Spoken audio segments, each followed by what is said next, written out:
Hey guys, and welcome back to Yu-Gi-Oh! Everything. My name is Pete, and welcome back to a little segment on this channel that we like to call Legacy Reviews. If you've not been by the channel before, or you've never seen this segment, welcome. This is a segment on the channel where I review each and every episode of the original trilogy of Yu-Gi-Oh! In sequential order, so obviously Duel Monsters, GX, and 5Ds, and I give my thoughts and theories going forward on that episode and what happens in the future episodes. That is interesting for you all, hopefully, because I am someone who has never seen the show. I have no idea what's about to happen, and so hopefully it gives a fresh perspective for all of you listening out there and gives you kind of a little bit of interest or nostalgia as you listen to my reviews going forward.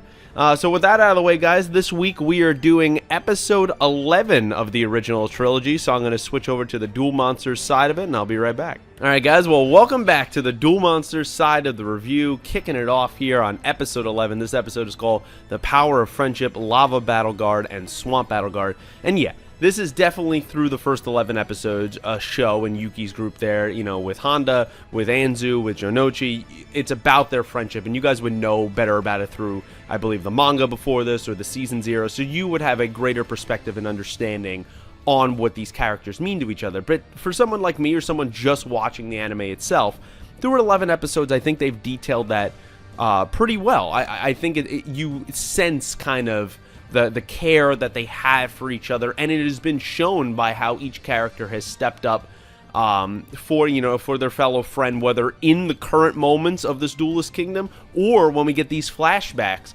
But this episode, I think, was more specifically about Jonochi and Honda. Okay, it had perspectives and it had flashbacks of what they meant to each other and how, yeah, they have a rough and gruff kind of relationship with each other. You know, they seem to fight each other almost like brothers, right? You know, they wrestle, they fight, they might punch each other in the face, but at the end of the day, they're there for each other. And then we get that representation at the end of the episode when you get the two battle guards on the field, is that it's like Jonochi and Honda are battling. They are tag team dueling almost in spirit with each other as they go against, you know, the dinosaur man there on the field. But we'll get to all that, guys. Let's start, as we usually do, at just the beginning of the episode as we go forward. We pick up right where the last episode ended, where, you know, Mokuba has been taken by Pegasus's goons.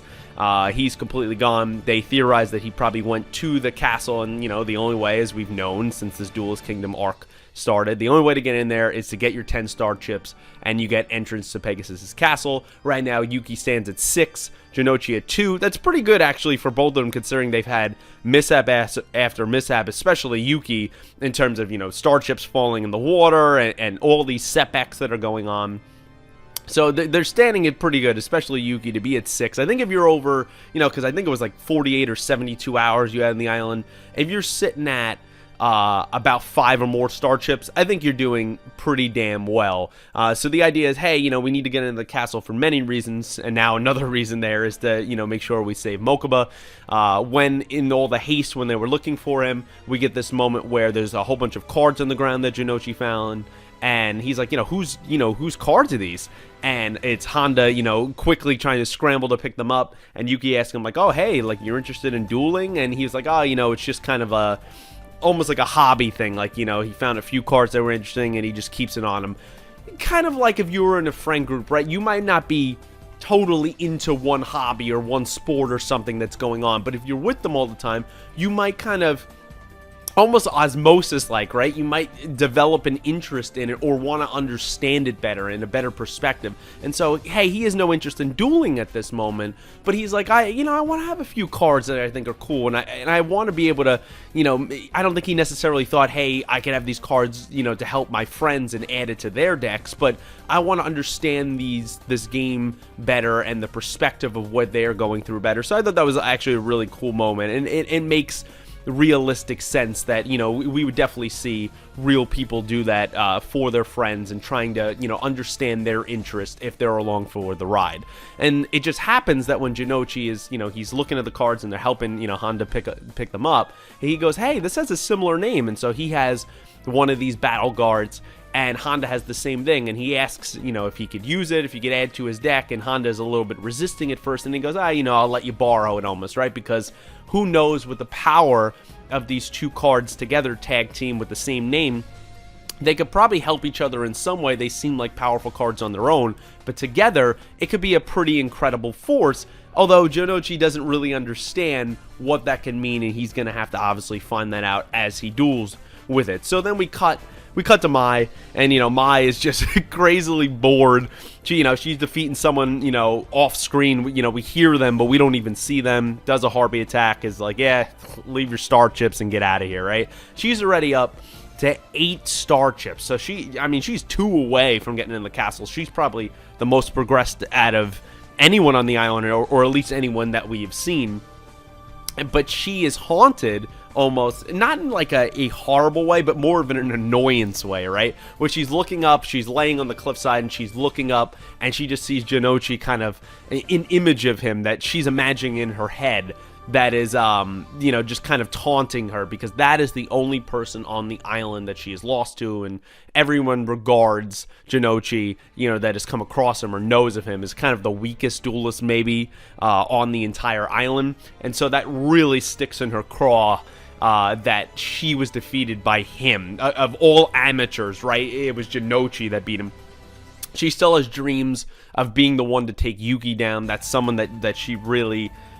since she heard of Yuki defeating Kaiba, she prides herself on. That's the person that I imagine she wants to acquire her last star chips to get into the castle. And as she's thinking about all that, we have Dinosaur Man come by, and we haven't seen Dinosaur Man for a while. I believe it's Riziki or Rizuku. You guys could correct my pronunciation down below. For the time being, I'm just going to call him Dinosaur Man. And he was second place at Nationals. We saw him lose to Haga way back a few episodes ago. He's a really talented duelist, and he's very strong with his, dinosaur set monsters. The issue is that he kind of, to his own temptations and his own idiocy, basically, is when they were on the cruise liner going to Duelist Kingdom, Mai took advantage of him and, was like, hey, I'll give you anything, if you can beat me. She easily wiped the floor with him and took his room, and she did the whole thing because she wanted the bigger room. She felt like a duelist of her caliber shouldn't be just restricted to, such a small, tiny room. So it's kind of like the reuniting of these characters in kind of a funny way, and basically they come to a deal where Mai's like, yeah, basically buzz off, piss off, I don't want anything to do with you. I have no interest in people and men that I've already defeated. And she comes up with this idea that, hey, it'll be kind of immature and almost beneath her if she tries to go against Jonouchi again and beat him. And I think also in the back of her mind, she's a little fearful that, oh my god, what if I lose twice in a row, like in terms of beating him in facing Jonouchi? That will be horrible for her brand, just horrible for her pride.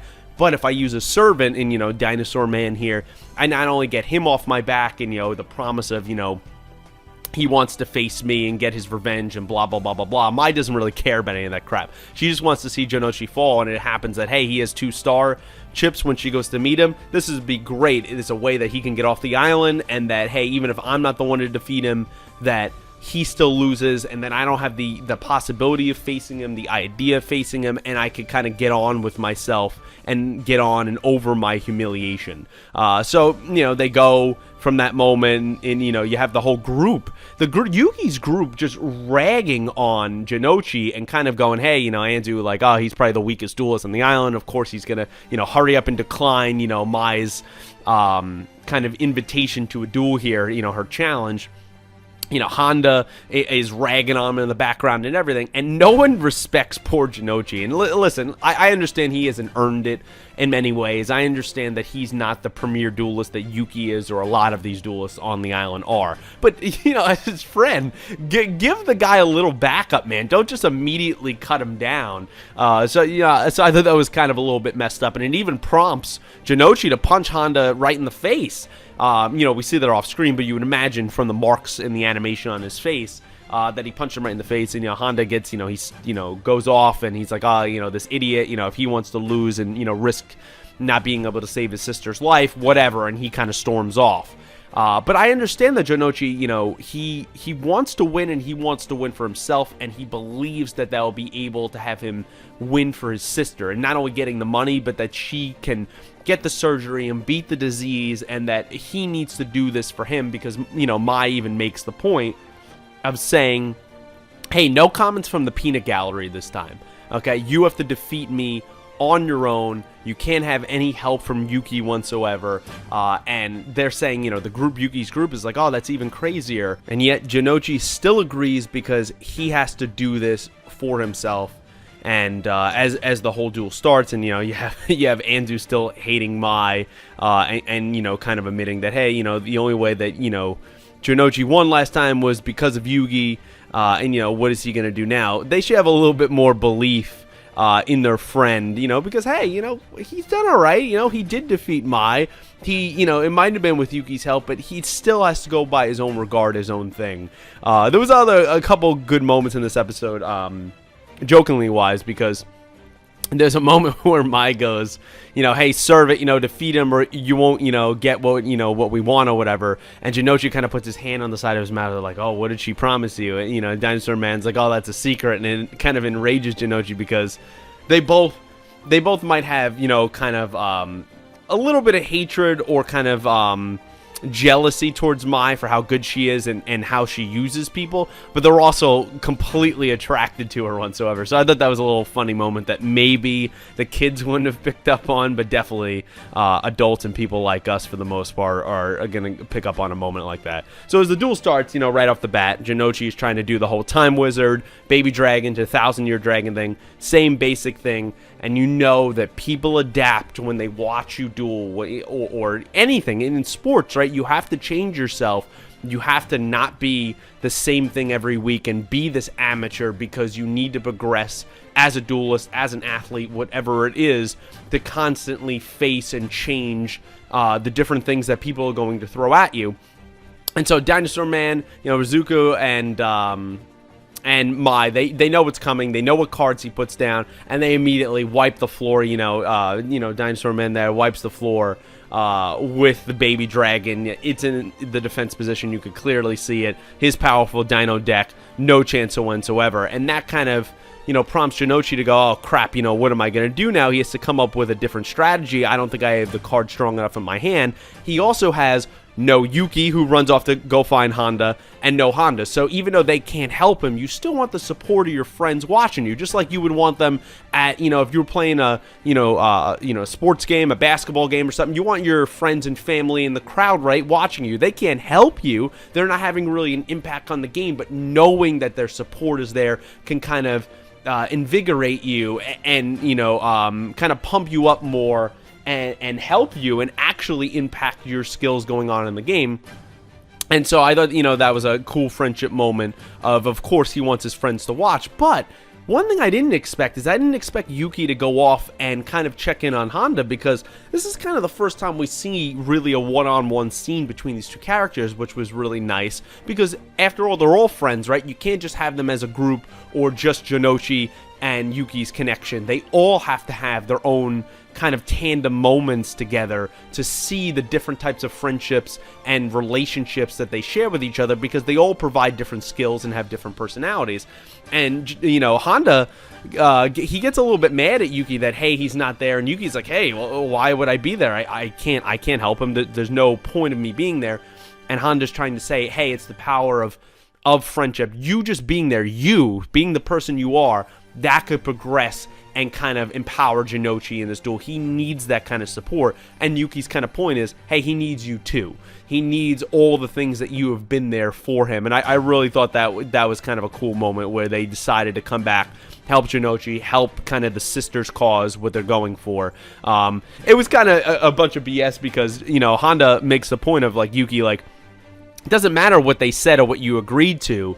kind of break the rules and give Jinochi advice, because he knows that the other side's going to do that, and it's exactly basically what Mai is doing, what Rizuki, or, you can, correct me on the pronunciation. She's not maybe giving him outright advice, but she's still calling him a fool and all these things, and telling him, like, hey, flame attributes have a massive, strong effect on dinosaur monsters. So she is helping in some sort of way. So I understand Honda's perspective, but this is more about Jinochi and him winning because, hey, he doesn't need anyone. He needs them there as emotional support. He needs them physically standing there, but not helping him whatsoever. And Jinochi even recognizes that when he goes, oh, where are Yuki? And he goes, oh, look how pathetic. I'm still looking for Yuki. He knows he has to do this for himself. And the duel was a great back and forth. We get a lot of cool dragons. He has the one, serpent dragon, the dark dragon that comes out that he says that, only people that made it past the second round of nationals, will get this. You'll never own this card. And it gets a moment where the animation has them in a split screen, and kind of Jinochi keeps getting pushed off more and more to the side, just to show the perspective that he is intimidated by the opponent that he is facing, and that he's completely over his head, and that he is the amateur that everyone is proving him to be. He's just nervous and kind of unsure of his abilities. And you know what, to put plainly, he is unsure of what most of his cards do in his deck, because he is that new to the game and new to the dueling from when Yuki's grandfather was teaching him. But he draws that one card, right? It's that other battle card that Honda gave him, and it gives him that flashback scene where, hey, he was willing to, it shows the Jinochi, he's willing to stand up for the weaker person. Maybe he knows that kid, maybe he doesn't. A whole bunch of bullies, and they probably looks like they lived in a horrible neighborhood, and he was willing to stand up and get himself involved when he doesn't have to. And Honda was there right by his side, and he wasn't accepting of Honda's help then, because he was so stubborn and realizing he wanted to do it himself, and he didn't need almost that charity that he sees it as. And now he's realizing, you know what? I can use the help of my friends. I use it with Yuki. I could use it with Honda now. And now it shows we had that moment with Yuki and Honda. Now we get back to the Jinochi and Honda moment that this episode really was built on. And it's like they're dueling together. It's like that, hey, they're defending each other literally on the field. And that's how they were able to defeat Dinosaur Man's, kind of card and kind of send it back at him. That one of their battle guards is defending the other, and then we get this ominous shot at the end where, Rizuki is, saying celebrate while you can, and it's some kind of dark black dragon with red eyes is coming up. He's going to draw that when this episode, the duel, comes to a conclusion in the next episode. So I really am looking forward to that, guys. Pretty solid episode.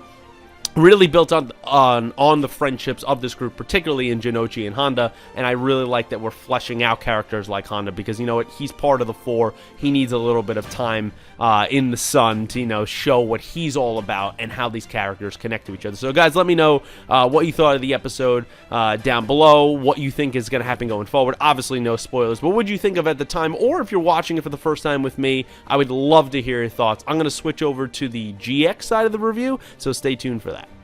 Hi guys, and welcome back to the GX side of the review. This is episode 11, Judai and Sho Tag Team Duel Part 2. So this is obviously picking up from where we left last time in the expulsion duel, where Sho and Judai got expelled from Duel Academy if they lose this duel to the legendary tag team duelist that once, as they said, faced the king of duelists, which has to be Yuki. I have not seen that episode, as I discussed last week. In Duel Monsters, I haven't met these characters, which is kind of the downside in some ways to watching these three shows simultaneously, but it's alright. You guys said it wasn't a huge deal, and that's fine. So we were left on the moment last week, last episode, of Judai, kind of like looking down. He almost looks like ominous, like scary looking. But that was really his indomitable spirit that, when Sho is crumbling, when he doesn't believe in himself, and hopefully this duel, as we'll discuss, will progress him and kind of catapult him going forward and having a little more confidence in himself. Judai is the rock. He's the one that's keeping them going, and he still believes in himself. Even when, Misawa and Asuka are saying, like, hey, I don't think it's almost an impossible duel. There was no way they were going to win this. The brothers, they know each other's strategies inside and out. These two, in Judai and Sho, they're too different. Their deck attributes just don't work well with each other. They're too different. And I'm saying, as that moment's going on, I say that's an advantage, because your opponents, you're unpredictable. They don't know exactly, like, all right, these two duelists, they have, machine and dragon type, archetypes. And I'm just saying that. I don't even know if those guys would mesh. You can let me know down below. But they have this unpredictability of, you don't know what cards they could have in their deck, and you don't know how they could kind of counteract and work off each other in a positive way. And so I feel like Judai and Sho, that helps them in some kind of way, but Asuka and Misawa didn't think so as well. And you have the moments where, Manjomi he's kind of scaring his fellow counterparts there in Obelisk Blue, of like, they're like, Manjomi, sir, you're right, he's just clenching his fist so hard, and he's like, he was kicking the chairs last episode, and like, he wants Judai to lose so bad because he sees that everything has gone downhill since they showed up. His reputation, his trust from Kronos, everything. Kronos is obviously loving it, and he has the back and forth throughout this episode with the headmasters. You see there are two different personalities. The headmaster is very calm and collected and belief in his students, and is like, hey, it's not over till it's over. And Kronos is like, oh, hey, could we just cut the duel short, and wouldn't that be merciful, putting them out of their misery so they don't have to go through further suffering. So you have the back and forth of their characters and the idiosyncrasies between the two. But Judai, he has this indomitable spirit, he has this belief, and he keeps Sho believing that, hey, we are going to win this. Even the brothers recognize that, hey, he has those eyes where he's not going to give up. And it immediately cuts to Sho going, all right, if Judai, if my brother believes in me, then I have to believe in myself. And they change Gate Guardian, bang the defense points, and they're like, the brothers are like, hey, it has 3,400 defense points. Like, you still have to attack defense wall. That's the thing you're gonna have to go after first. And Gate Guardian's still extremely powerful. What was the point of that? Well, Sho puts down a face down card, which we actually never get to see what that face down card was that he put down in this episode, and it goes over to the youngest brother. He puts a face down card, and it kicks back to Judai, and Judai has Sparkman kind of come over. Actually, it was Judai was the one that changed Gate Guardian, and now it kicks to Sho. He had Sparkman, and he put the gun on him, and it changes to Gate Guardian. Everyone's always wondering what Judai is doing. But he always, there's some plan there, and he believes in Sho, and so when it kicks back to Sho, it's, hey, you have a card, hey, you enjoy dueling, like, Sho's like, why did you want me as a partner? Asuka would have been a way better choice, given that she was the one that kind of caused all this, but also that she is the stronger duelist. And Judai is like, hey, you love cards, you treat them well, and you love dueling like me. And it cuts to a couple flashbacks of them, fooling around, and you see that Sho is way more relaxed. He has way more skills here, where he has those skills naturally, but he almost kind of clamps up when he's in front of a crowd when there's pressure going on. But when he's relaxed in the dorm, just hanging out with his friends, he's actually a pretty good duelist. He got Judai in that flashback to waste a trap card. He has a couple powerful cards that, Judai wants to add to his deck that he says, hey, this would go well with my Sparkman. Well, hey, you guys didn't think maybe you'd be doing a tag team duel, and now you have that chance to kind of implement that card as Judai has Sparkman on the field, and he gets this idea of like, all right, yeah, I know exactly what I'm going to do. I am, bro is trying to kind of signal to me, and, he gets the Drilloid out, and he goes after the defense wall, which it looks like he was going after Gate Guardian, but he said he knew all along that he was going to have to go after Defense Wall. It still has a negative effect where they end up losing 500 life points, due to the difference in the attacks. But you take out the thing that's standing in your way, because without taking out Defense Wall, you will never be able to use Gate Guardian as the subject of an attack. You have to chip away little by little, little by little, especially when you're going against, these so-called legendary duelists. And so Sho had that plan. He had the idea that, hey, I have this, spell card as well that destroys a monster in defense position. And now, with Defense Wall out of the way, you could use that spell card to go after Gate Guardian, and everyone is shocked. And, they're cheering and wondering, like, hey, are they going to be able to turn this around? And immediately the brothers come out, and they get Dark Guardian to come out through a couple, a spell card, which also required Gate Guardian to be in the graveyard, kind of a backup plan if Gate Guardian was ever defeated. And this monster has even more attack points. It has 3,800 attack points, and also cannot be in a battle. It cannot be destroyed when it is battling another card in the field, another monster, no matter the difference in attack points at all. So it makes it a pretty, a powerful card. They immediately, they go after Drilloid, and Judai is right there to defend him with Hero Barrier, and there's a reason why he saves Sho's monster. It ends up being a reason later on, but also they would have lost right there if he did not stop that attack. It was going to be completely over, and so it was a necessary kind of move that Judai had to make, and, that's why Hero Barrier is there, is to defend your heroes, your cards, even your partner's cards. And I love the back and forth of this duel, because Sho right there he's blaming himself once again. He's down on himself that, look, hey, I helped destroy Gate Guardian, and I created Dark Guardian now. I created an even more powerful monster. And, Kronos is laughing over there. Hey, this shows how this exemplifies the difference in their skills. But no, it's more, it exemplifies for me as the viewer just the struggle that, hey, these guys are pretty good. And, they're called so-called legendary duelists. Who knows how true that is, but that's what they're called. And now it takes everything you have in you, the two of you working together to defeat them. And, Judai has a plan. He comes back. He puts Pot of Greed down, which brings out that, fusion card, and also allows him to draw 2 cards. And with the fusion gate card on the field, no matter how long, if that's on the field, he does not need polymerization to kind of fuse all the cards. And he fuses 3 of his elemental heroes together to create Tempest, which I thought was, Chaos Tempest was the move attacking into, to form Tempest. He goes after Dark Guardian. Once he has the Skyscraper up, which is, as you guys know, when there's a difference between the opponent that you're attacking, it adds 1,000 attack, and so he's able to equal it at 3,800. The issue is, since Dark Guardian cannot be defeated in battle, there's no way that Tempest could have any kind of effect. There's no difference in attack that's going to go through to the brothers' life points, since there's 3,800. So what was the purpose of the attack? Everyone's going, hey, the attack's in vain. That was careless. What's the point here?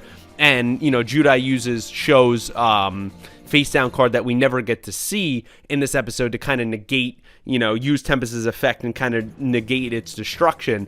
But what was the point of the attack? It was to show something. That's a pun right there. It was to show him something of that, hey, there's a reason why I just did this. Did you take notice? And I love how immediately Rio, Sho's brother, is able to immediately notice what Judai was doing, and he goes, hey, Sho, can you rise to meet him? So where you have people like Manjome, who's supposed to be a first-rate duelist, and everyone else that's questioning what is Judai doing, Rio knows exactly what Judai's whole purpose is, because he also has the added effect that he knows that Sho has Power Bond in his deck, and he knows that that's kind of the way that Judai is going, that is the trump card that is going to be able to defeat these brothers given the situation that they were in. The youngest brother comes back, and he has that spell, that trap card, the one-on-one fight, and so it causes Tempest to go against Dark Guardian. There's no choice whatsoever here, and now if you have nothing to negate, you have no face-down card on Sho's side of the field. You're not going to destroy Drilloid, because I guess, Judai knew he needed that card later, so he has to take down Skyscraper, which means that they don't have the same attack points anymore, and now it leaves Judai and Sho vulnerable, where they go from 1,200 life points all the way down to 200. It was just a necessary evil that I believe Judai was shocked by, but I also think he probably could have seen that coming, that was just going to have to be a possibility. And now this is the moment that, Sho is... Rio, when he has these flashbacks of Rio is never discouraging him really to duel. He just believes that Sho has to dig deeper in himself, that I as his brother cannot give him. That, hey, I'm not going to stop your dreams, but you need to grow up and become more belief in yourself and more understanding your cards if you're ever going to be someone like me or a top-rate duelist. And it's tough love, but he's not holding him back, and he's not continually bullying him. For that matter, Rio has always been there for him to save him against bullies or anything else. He's been there for him. He just wants Sho to have the tools himself. He can't hand him everything as his older brother. And now becomes the moment where, he kind of gets that heart of the card moment. Of course, he is able to draw Power Bond. He changes, his Drilloid into the UFO card, and he makes the UFO Roid Fighter with Tempest, is able to fuse them. That gives them the 4,000 attack, and so the brothers are like, oh, it's only a 200 difference, and, Dark Guardian can't be destroyed in battle. What was the point? The point was Power Bonds doubles that. it doubles your attack points, so it makes it 8,000. And the point of Judai's so-called, by Manjomi, pointless attack that no one was understanding was, the point was to show that even if you cannot destroy the monster in battle, if you have such a difference in attack points, the attack still goes through as a direct attack to the players, to the life points. And an 8,000 to 3,800 difference, with the brothers only having, I believe, a 3,500 life points left. That's what causes them to be defeated without even their monster being defeated. It's a pretty brilliant strategy by Judai that Sho caught on to. He rose to the occasion that his brother wanted him to. And everyone is, of course, astounded, that they win. You have other characters like Kronos and Manjomi are just so frustrated that they're not expelled and that they lost. And you get this great moment between Judai and Sho, just, believing in each other, but really Judai believing in Sho.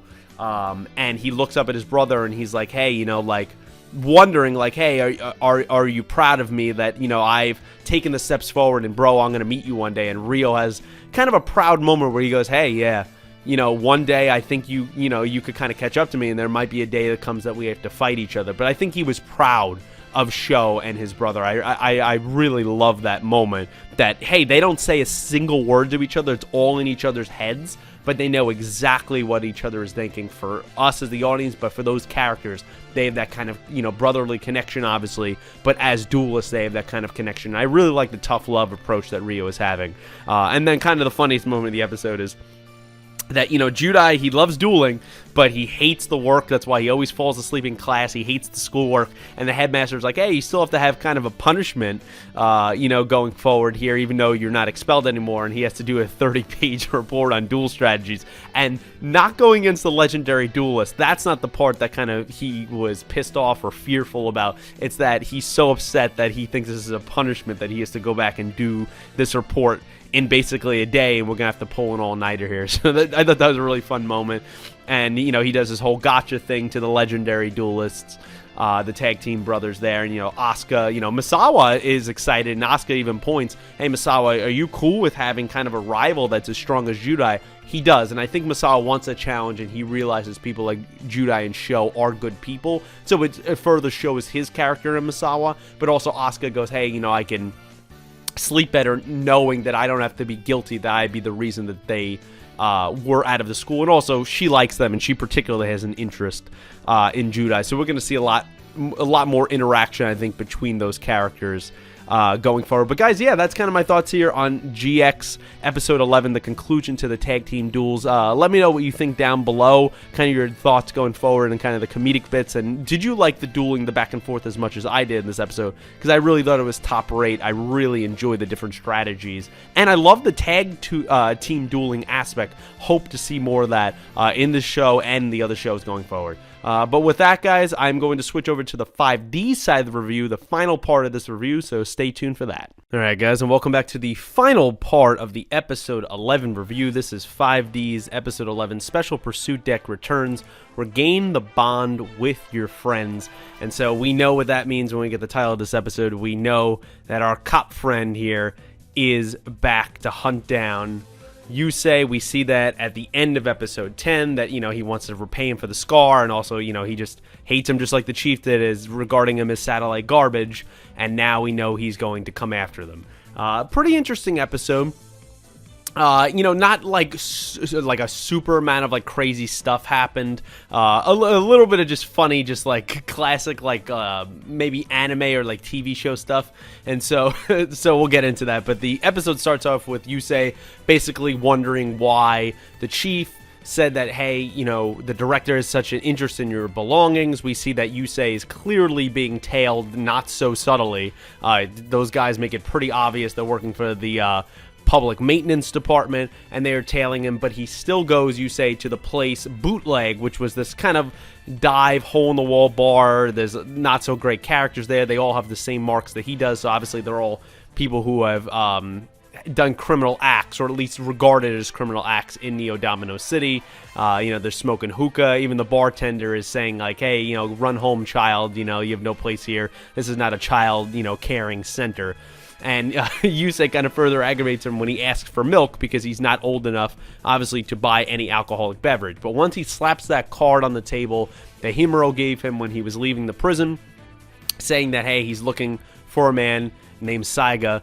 The milk is on the house. It's just that the guy is not going to tell him anything because he sees that he is so obviously being tailed. But when I'm watching this, I'm going, oh, okay, but he's going to reach out. The bartender's going to reach out to his guy, to Saiga, and he's going to kind of let him know that someone was looking for him, and that's going to be the way he's going to contact him, just not in such an obvious way that if he comes here, he's going to get busted by the public maintenance department. So we see Yusei take the car back. He leaves the facility, and then all of a sudden, some guy jumps with a D-wheel off the rooftop, and we assumed at the time that was Saiga. It ended up actually being him. He kind of throws Yusei on the back, almost like he's a hogtied hostage in Red Dead Redemption, just throws him on the back of the horse, or in this case, the back of the D-wheel. He didn't even sit like a proper passenger, and he disables the marker, at least temporarily, so that the maintenance department cannot track him. He introduces himself of who he is, and he goes to kind of his little hideout as there's, helicopters looking for Yusei and everything else. And we always knew that Yusei's freedom wasn't really free because we know the director has an interest in him and the entire department has an interest in him. But to go after him for just, for all they know, he's just taking a ride on a friend's bike. It shows that satellite citizens have absolutely no freedom, even when they're released from prison. They're supposed to be done with the wrongdoings. It still doesn't matter. And so he meets Saiga, and he explains the situation of, Saiga knows that the whole thing is from Himuro, that, he left all his money. He's in charge of Himuro's money when he went in, so you don't have to worry about the payment. And you see his D-wheel sitting there, his whole computer set up. But Yusei is focused on the picture, which looks like a younger Saiga and some other man holding up a trophy, and there's a card under it. And so he picks the card up, and he says, in his very Yusei, voice of monotone, in some ways, a very serious way of the, the machinist sniper, which we will see means more than just being a cool card that's all broken up. It means more symbolically, in terms of like literally the words and also of the relationship that Saiga had with his partner. So he says, he easily, basically hacked the system after Yusei tells him, hey, he wants to break into the secret vault and get his D-wheel. Saiga kind of harasses him or makes fun of him in a way, thinks it's ridiculous that, hey, you're just going to go in there to get a D-wheel, because of a bond with your friends. That's worth risking everything. I think you're easily going to go back to the detention center. So, hey, if you want to go for it, go for it. Saiga even makes points that he's like, oh, he doesn't even know who he really is anymore. It seems like he's someone who has clearly lost his sense of self, and he's in a deep kind of self-loathing and depression. And then we cut back to the cop outside, and he is, again, not so subtly, kind of looking over the Saiga little hideout there. He's waiting for Yusei. He cuts to a scene, a flashback, obviously, where he says that, hey, he's going to work exclusively for the investigation department. He's going to go after Yusei, everything he got to arrest him or chase him out of Neo Domino City. And he's saying to himself in this monologue, hey, I've received authorization from the top. He didn't. In that flashback, you could see that his commanding officer clearly was calling after him as he runs away. He didn't give him outright permission. It's just that he's become obsessed with going after Yusei and kind of righting the wrong of being defeated and getting the scar, but also he wants to be the guy to kind of bring this person in that has caused problems, quote unquote, for the public maintenance department, even though the director has such interest in him. That's why he was released from prison in the first place, right? So we cut to the daytime and all the information. He gets a bag. Saiga gives Yusei a bag of all the things he'll need to break in there. And he made fun of him about, hey, it's something so lame as, a friendship bond. And that promotes Saiga to talk about his past, which is, we figured was going to obviously happen. He says, it just leaves you with deep despair and hurt. I used to have a friend, and he has this great line where he goes, but the only thing, basically talking about friendship, the only thing he left behind was his emotionless reality of deep despair and living death. I mean, those are some pretty heavy words, I would say, that he gives off there. And he says that a bond, it's just, with friends, it's just an illusion. And you end up you hurt yourself, you hurt everyone around you. and you end up hurting other people just so you can survive. You only start caring about yourself. You'll get there too, he's basically saying to Yusei. And it cuts to a pretty messed up flashback where he says that he used to be an expedition duelist. You know, he wasn't a first-rate pro, but, you know, he was kind of losing himself already. He was a tag team duelist with, I believe, Yujiki or something like that, his partner's name was. They had an accident. You know, something that you could see happen in NASCAR. You know, a D-wheel kind of collapsed. You know, the D-wheel has this side cart, which is kind of a cool imagery, you know, as it's a bike, so it has a side cart in this flashback. First time we see something like that, a modification of a D-wheel. And it kind of breaks apart after another D-wheel crashed in front of him. They're going kind of towards a building. The side cart splits up. He could reach out, Saiga, to his partner. He's calling for him to save him, and then he kind of looks ahead and he realizes that his life could be at risk too. And so in that split second, it kind of just probably happens, you know, people in those death-defying moments, you might do something against your overall character or something that you don't think you would normally do because it's about life, your self-preservation at that point. It's just an instinct. It just depends on the person. And he kind of shittily doesn't reach out and grab his partner's hand. He lets his partner crash into the wall, seemingly die. Something blew up. And, you know, he calls after him. He's sad about it after he kind of spins out the bike, but he's the one, even though injured, that lives. And it implied that he was dead there and that the card, he says, is a remnant of our bond, but it seems like his partner lived because he says after the accident, his partner sent him this card of the machine, you know, sniper, and he goes, oh, you know, that's kind of, you know, insinuating that I've forsaken him. So it means a couple things. It's about the bond. The card's all broken up. You have that imagery, right, of their bond being broken. But it's also about how the card itself is the machinist sniper. You sniped me in the back. You didn't save me as the friend you should have been, that you could have. You self-preserved yourself. And you cared more about yourself than risking your life to save mine. And he probably is, if his partner seemingly is alive, he probably has horrible, horrible injuries. And, you know, Saiga clearly is mad at himself for what he did, but he also sees it in some way as right. Because that bond, he's saying, it makes you weak. It makes you realize that, you know, you shouldn't make friends in the first place because you have to worry about yourself just to survive. But that's clearly a cover because he's beating himself up for what he did and the person that he is becoming, and we see that at the end of the episode where he helps out Yusei and he didn't have to at all. There was no payment, no reason to do that, and that's just because he is trying to, in some way, get on a redemption path from what he did. Even though he looks at the card, and we have that scene, he goes, oh, you know, lame, thinking about the friendship and the bond he has. He might think about that in some ways, but he misses it, I guarantee. And he definitely, the way he's living, the kind of below-the-radar rat that he's kind of living in, this rat hole that he's living in his hideout, he misses what he once had and kind of interacting with the public and having a friend. But when he looks out the window, he sees the cop, again, just the hilarious parts of this episode, not so subtly just tailing Yusei, doing a horrible job. How does Yusei not realize it's going to happen?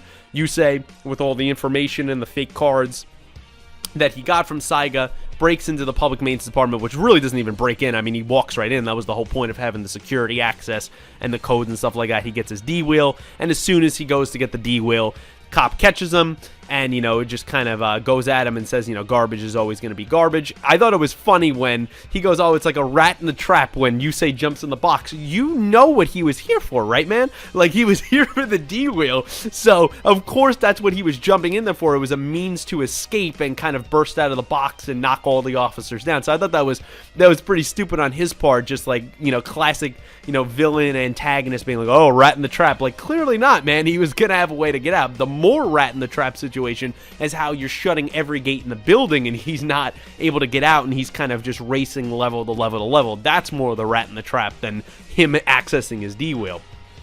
And so it cuts to the officer so quickly, gets up off the ground, gets on his bike, and immediately chases down Yusei, and he forcibly, you know, kind of engages them in a duel.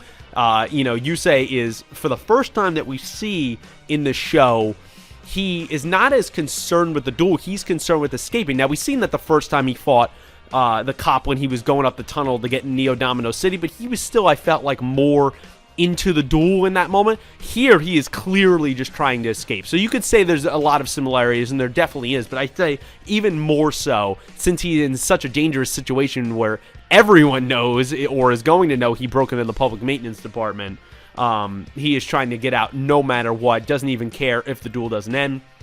His normal idea is, he gets Junk Synchro on the field. He's going to get Junk Warrior. All that goes well after he brings back the Hedgehog, but the cop is prepared this time. The same thing is not going to work. He had a spell card like Discord something, and that broke up Yusei's monsters back into the original materials that created Junk Warrior from the Synchro Summon. So he's clearly prepared, and as he's obsessed about this over and over, and he keeps trapping Yusei and saying, I'm driving you into a corner. There's no way you're going to get out of here. And he only loses about 500 life points, Yusei, so far in the duel, so he hasn't taken too big of a shot. His priority, as he says, is just to get out.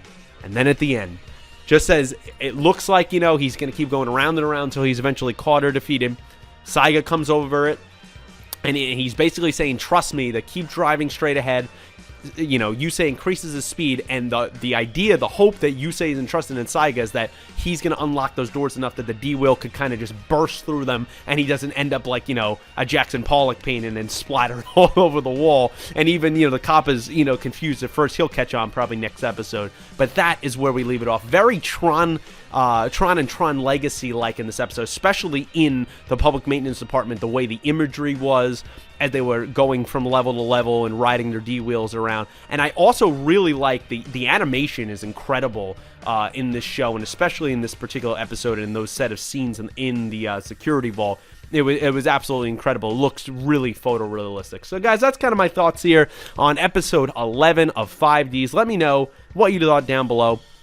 Hey, you think the conclusion of this duel is going to go? I would imagine Yusei is going to get out, but hey, he's been to the detention center once, so you never know if that's going to happen again. Let me know all your thoughts and predictions, the kind of nostalgia feelings you probably had. As always, guys, wrapping up these reviews, I always say, please, no spoilers for any upcoming episodes. I'm someone, as I've said at the top, that I've never watched these shows. I don't know what's going to happen, and I can't participate or read comments if you guys spoil anything coming. So please refrain from doing that and just keep it to the thoughts of what has come before or that particular episode. I would greatly appreciate it because it makes a better experience for me, and then in turn a better experience for you in these reviews. Guys, that about wraps it up. Please stay tuned to Yu-Gi-Oh! Everything and the whole channel for more live streams, reviews. Yu-Gi-Oh! 7s is going on right now, so if you're interested in that, stay tuned for all of Dylan's videos, all of our live streams that we're pretty much doing every single week. We love to have you guys stop by and continue just to show us love and support during these difficult times. I will talk to you guys down below. I hope you have a great and fantastic day and fantastic weekend. And until next time, guys, thanks for watching.